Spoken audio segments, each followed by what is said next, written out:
Hey y'all, I'm Aaron. I'm Grady and I'm 7. I'm Logan and I'm 6.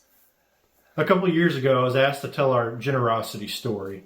I told a story about how my granddad used to give me money to put in the offering plate and how that changed into my family giving to our church for different things. One thing that I wanted to let everybody know is you don't know what those the next steps are whenever you're growing of age. In seventh and eighth grade, your Lutherans from all over the state, mostly the Midlands, went to Camp Kynard for a camp. It was a weekend camp, and it's difficult. You got boys and girls in different dorms or cabins, and then you meet together and they have like a dance, which is mostly people standing on the wall. But anyway, in that trip, I met a few folks that I ended up meeting later in life. One of those guys went to a different school, and then as a junior or a sophomore in high school, was the new kid at our school. He didn't have any friends, and I welcomed him into our circle. And next thing I know, he's best friends with all of our friends, and we've kept in touch throughout the years. And just recently, as in a year or so ago, he reached out to me and really thanked me and said, without you inviting me into that group, I wouldn't have met this person, which wouldn't have introduced me to this person, which wouldn't have introduced me to this person, which wouldn't have introduced me to my wife, who is now the wife and mother of 4 of my beautiful children. And I said, wow, that's certainly an impressive thing. And at the time, we had no clue.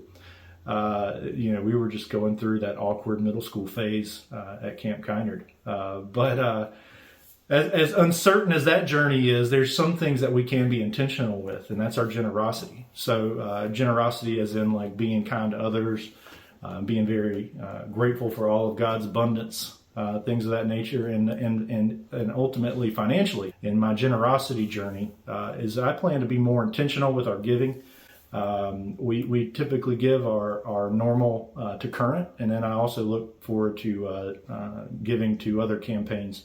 Earlier this year, we did the camp campaign, and for Camp Kynard and things like that. And that story really came to be a reality of the importance of how little things that we do impact a greater good. So generations ago, my grandparents gave to that. I'm sure they gave to some sort of Camp Kynard fund, which allowed that God's work to be done in that way. So I think about their future and this generation and other generations to come.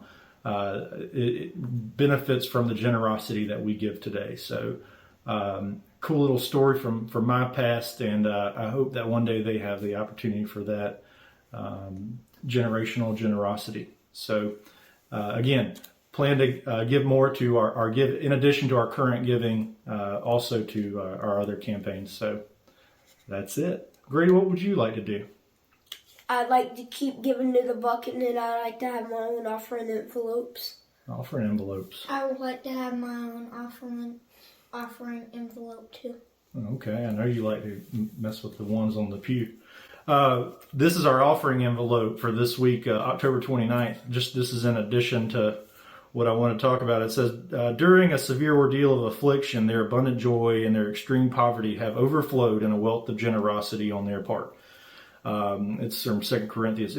Anyhow, I read that and I think about, generosity being impacted by current events and things like that. So, whether it's conflicts or people have internal problems or people may be impacted by things like inflation.